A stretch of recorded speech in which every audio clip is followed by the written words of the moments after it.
ಆತ್ಮೀಯ ಬಂಧುಗಳೇ, ಮಹಾಭಾರತ ಭೀಷ್ಮ ಪರ್ವ, ಇದರಿಂದ ಶ್ರೀಮದ್ ಭಗವದ್ಗೀತಾ ಗುಣತ್ರಯ ವಿಭಾಗ ಯೋಗವನ್ನ ತಿಳ್ಕೊಳ್ತಾ ಇದ್ವಿ.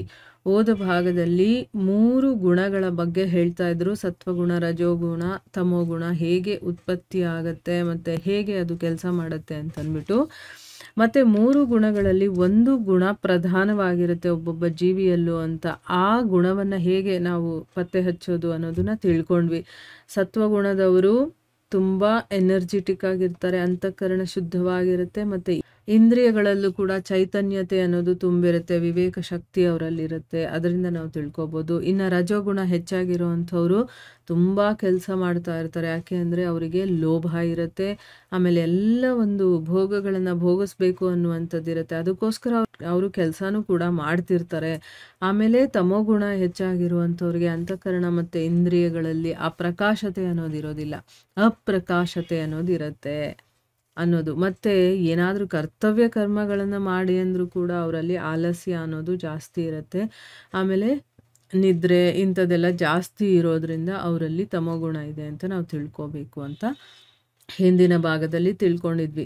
ಮುಂದುವರೆದು ಭಗವಂತ ಹೇಳ್ತಾನೆ, ಯಾವಾಗ ಈ ಜೀವಾತ್ಮ ಸತ್ವಗುಣದ ವೃದ್ಧಿಯಲ್ಲಿ, ಅಂದರೆ ಸತ್ವಗುಣವನ್ನು ಅವನು ಬೆಳೆಸ್ಕೊಳ್ತಾ ಈ ರೀತಿ ವೃದ್ಧಿ ಆಗಬೇಕಾದ್ರೆ ಅವನೇನಾದರೂ ಸಾಯ್ತಾನೋ, ಮೃತ್ಯುವನ್ನು ಪಡಿತಾನೋ, ಆಗ ಉತ್ತಮ ಕರ್ಮಗಳನ್ನು ಮಾಡುವಂತಹ ನಿರ್ಮಲವಾಗಿರುವಂತಹ ದಿವ್ಯವಾದಂತಹ ಸ್ವರ್ಗಾದಿ ಲೋಕಗಳನ್ನು ಪಡಿತಾನೆ.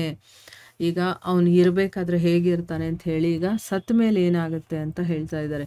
ಈಗ ಸತ್ವಗುಣದಲ್ಲಿರುವಂಥವನು ಏನಾದರೂ ತನ್ನ ಶರೀರವನ್ನು ಬಿಟ್ಟರೆ ಅವನಿಗೆ ನೆಕ್ಸ್ಟು ಉನ್ನತ ಲೋಕಗಳು ಸಿಗುತ್ತೆ. ಅಂದರೆ ಅಲ್ಲಿ ಒಳ್ಳೆಯ ಕೆಲಸಗಳನ್ನೇ ಮಾಡುವಂಥ ಒಂದು ದಿವ್ಯ ಸ್ವರ್ಗಾದಿ ಲೋಕಗಳನ್ನು ಪಡಿತಾರೆ. ರಜೋಗುಣ ಹೆಚ್ಚಾಗಿರುವಂಥವನೇನಾದರೂ ಸತ್ತರೆ ಅವನು ಮತ್ತೆ ಮನುಷ್ಯ ಕರ್ಮಗಳಲ್ಲಿ ಆಸಕ್ತಿ ಇರುವಂತಹ, ಅಂದರೆ ಮನುಷ್ಯರು ಇಂಥದ್ದು ಕೆಲಸಗಳನ್ನು ಮಾಡಬೇಕು, ಈ ಆಸೆಗಳನ್ನು ತೀರಿಸ್ಕೋಬೇಕು ಅಂತೆಲ್ಲ ಇರುತ್ತಲ್ಲ, ಅಂಥ ಒಂದು ಆಸಕ್ತಿ ಇರುವಂಥ ಮನುಷ್ಯರಲ್ಲಿ ಅವನು ಹುಟ್ಟುತ್ತಾನೆ. ಈಗ ಮನುಷ್ಯರಲ್ಲೇ ಈ ಒಂದು ಆಸಕ್ತಿ ಅನ್ನೋದು ಇರುವಂಥದ್ದು. ಇನ್ನು ತಮೋಗುಣ ಹೆಚ್ಚಾಗಿ ಆಮೇಲೆ ಸಾಯ್ತಾನಲ್ಲ, ಅಂಥ ಮನುಷ್ಯ ಏನಾಗುತ್ತೆ, ಕೀಟ, ಪಶು ಇಂಥ ಒಂದು ಮೂಢ ಯೋನಿಗಳಲ್ಲಿ ಹುಟ್ಟುತ್ತಾನೆ.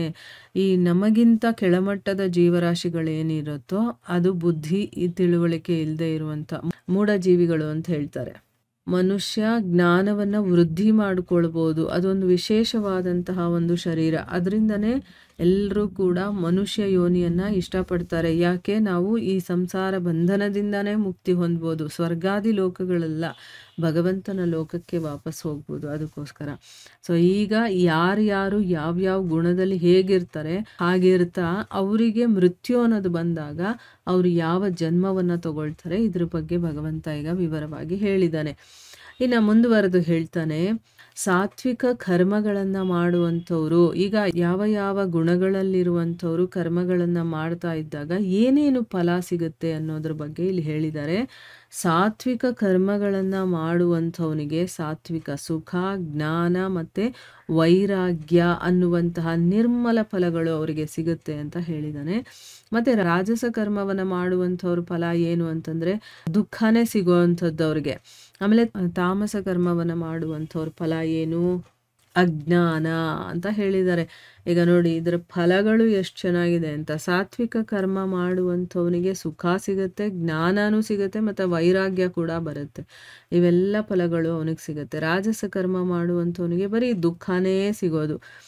ತಾಮಸ ಕರ್ಮ ಮಾಡುವಂಥವನಿಗೆ ಅಜ್ಞಾನನೇ ಫಲ ಅಂತ ಹೇಳಿದ್ದಾರೆ. ಸತ್ವಗುಣದಿಂದ ಜ್ಞಾನ ಅನ್ನೋದು ಉತ್ಪತ್ತಿ ಆಗುತ್ತೆ, ರಜೋಗುಣದಿಂದ ಲೋಭ ಅನ್ನೋದು ಉತ್ಪತ್ತಿ ಆಗುತ್ತೆ, ತಮೋಗುಣದಿಂದ ಮೋಹ ಅನ್ನೋದು ಮತ್ತು ಅಜ್ಞಾನ ಅನ್ನೋದು ಕೂಡ ಉತ್ಪತ್ತಿ ಆಗುತ್ತೆ.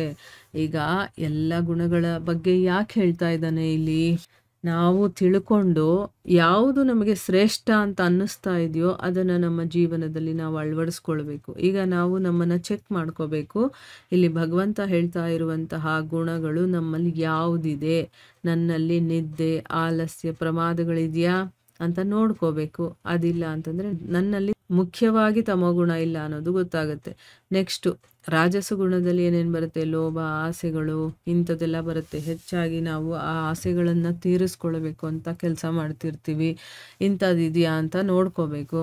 ನಮ್ಮಲ್ಲಿ ಅತಿಯಾದ ಆಸೆ ಅಂಥದ್ದು ಏನೂ ಇಲ್ಲ ಅಂತಂದರೆ ರಜೋಗುಣ ನಮ್ಮಲ್ಲಿ ಮುಖ್ಯವಾಗಿ ಇಲ್ಲ, ಅಂದರೆ ಪ್ರಥಮ ಸ್ಥಾನದಲ್ಲಿ ಅದಿಲ್ಲ ಅಂತ ಗೊತ್ತಾಗುತ್ತೆ. ಯಾಕಂದರೆ ರಜೋ, ತಮೋ, ಸತ್ವ 3 ಗುಣಗಳು ನಮ್ಮಲ್ಲಿ ಇರುತ್ತೆ. ಆದರೆ ಪ್ರಧಾನವಾಗಿ ಯಾವುದಿದೆ ಅಂತ ತಿಳ್ಕೊಳ್ಳೋದಕ್ಕೆ ಆಯಿತಾ. ಸತ್ವಗುಣ ಏನು, ನಾವು ಯಾವಾಗಲೂ ಲವಲವಿಕೆಯಿಂದ ಇರ್ತೀವ, ವಿವೇಕ ಶಕ್ತಿ ನಮ್ಮಲ್ಲಿದೆಯಾ, ನಾನು ಚೈತನ್ಯದಿಂದ ತುಂಬಿದ್ದೀನ, ಅದೆಲ್ಲ ನಮಗೆ ಗೊತ್ತಾಗುತ್ತೆ. ಆಗ ನಮಗೆ ಸತ್ವಗುಣ ಪ್ರಧಾನವಾಗಿದೆ ಅಂತ ತಿಳ್ಕೋಬೇಕು. ಅಥವಾ ನಾವೀಗ ತಮೋಗುಣದಲ್ಲೋ ರಜೋಗುಣದಲ್ಲೋ ಇದ್ದರೆ ಸತ್ವಗುಣಕ್ಕೆ ನಾವು ಬರೋದಕ್ಕೆ ಏನು ಮಾಡಬೇಕು ಅಂತ ಆ ನಿಟ್ಟಿನಲ್ಲಿ ನಾವು ಕೆಲಸ ಮಾಡಬೇಕಾಗತ್ತೆ. ಆ ರೀತಿಯ ಸಾಧನೆಗಳನ್ನು ನಾವು ಮಾಡಬೇಕಾಗುತ್ತೆ. ಯಾಕಂದರೆ ನಾವು ಒಂದೊಂದೇ ಮೆಟ್ಲು ಹತ್ಕೊಂಡು ಸತ್ವಗುಣಕ್ಕೆ ಬರಬೇಕು. ಆ ಸತ್ವಗುಣನೇ ಎಲ್ಲ ಅಲ್ಲ, ಸತ್ವಗುಣವನ್ನು ಮೀರಿ ಹೋಗ್ಬೇಕು ನಾವು. ಆ ಶುದ್ಧ ಸತ್ವ ಅನ್ನೋದಕ್ಕೆ ಬರಬೇಕಾಗತ್ತೆ. ಅದಕ್ಕೆ ಮೊದಲು ನಾವು ಸತ್ವಗುಣದಲ್ಲಿ ಇರಬೇಕು. ಆಗ ನಾವು ಒಳ್ಳೊಳ್ಳೆ ಕೆಲಸಗಳನ್ನು ಮಾಡ್ತೀವಿ, ನಮ್ಮ ಜ್ಞಾನ ವೃದ್ಧಿ ಆಗುತ್ತೆ, ನಮ್ಮಲ್ಲಿ ವೈರಾಗ್ಯ ಅನ್ನೋದು ಬರುತ್ತೆ. ಆಮೇಲೆ ಅಜ್ಞಾನದ ಅಂಧಕಾರದಿಂದ ಕೂಡ ನಾವು ಹೊರಗಡೆ ಬರೋದಕ್ಕೆ ಸಾಧ್ಯ ಆಗುತ್ತೆ ಆಯಿತಾ. ಅದಕ್ಕೋಸ್ಕರ ಇಲ್ಲಿ ಗುಣದ ಬಗ್ಗೆ ಇಷ್ಟೆಲ್ಲ ವಿವರಣೆ ಮಾಡ್ತಾ ಇದ್ದಾನೆ. ಅದಕ್ಕೆ ಅಂತಲೇ ಒಂದು ಅಧ್ಯಾಯ ಭಗವದ್ಗೀತೆಯಲ್ಲಿ ಇರುವಂಥದ್ದು. ಯಾಕೆ, ಗುಣತ್ರಯ ವಿಭಾಗ ಅಂದರೆ 3 ಗುಣಗಳಿದೆ, ಅದನ್ನು ತಿಳ್ಕೊಳ್ಬೇಕಾಗಿರುವಂಥದ್ದು ಮೊದಲನೇ ಕರ್ತವ್ಯ. ಯಾಕೆ, ಆ ಗುಣಗಳೇ ನಮ್ಮನ್ನು ಇಲ್ಲಿ ಕಟ್ಟು ಹಾಕುವಂಥದ್ದು. ಸತ್ವಗುಣ ಕೂಡ ನಮ್ಮನ್ನು ಕಟ್ಟು ಹಾಕುತ್ತೆ ಅಂತ ಮೊದಲೇ ಹೇಳಿದ್ದಾನೆ. ಯಾಕೆ ಅನ್ನೋದು ಗೊತ್ತಾಗಿದೆ ಅಲ್ವ ನಮಗೆ. ಅದು ಸುಖದ ಸಂಬಂಧ ಮತ್ತು ಜ್ಞಾನದ ಅಭಿಮಾನ ನಮ್ಮಲ್ಲಿರುತ್ತೆ. ಅದಕ್ಕೋಸ್ಕರ ಆ ಸತ್ವಗುಣ ಅನ್ನೋದು ಕೂಡ ನಮ್ಮನ್ನು ಕಟ್ಟು ಹಾಕುತ್ತೆ. ಹುಷಾರಾಗಿರ್ಬೇಕು ನಾವು. ಕಟ್ಟು ಹಾಕದೇ ಇರೋ ಹಾಗೆ ಮಾಡ್ಕೊಳ್ಳೋದಕ್ಕೆ ಏನು ಮಾಡಬೇಕು ಅಂತ ಭಗವಂತ ಎಲ್ಲನೂ ಹೇಳಿದ್ದಾನೆ.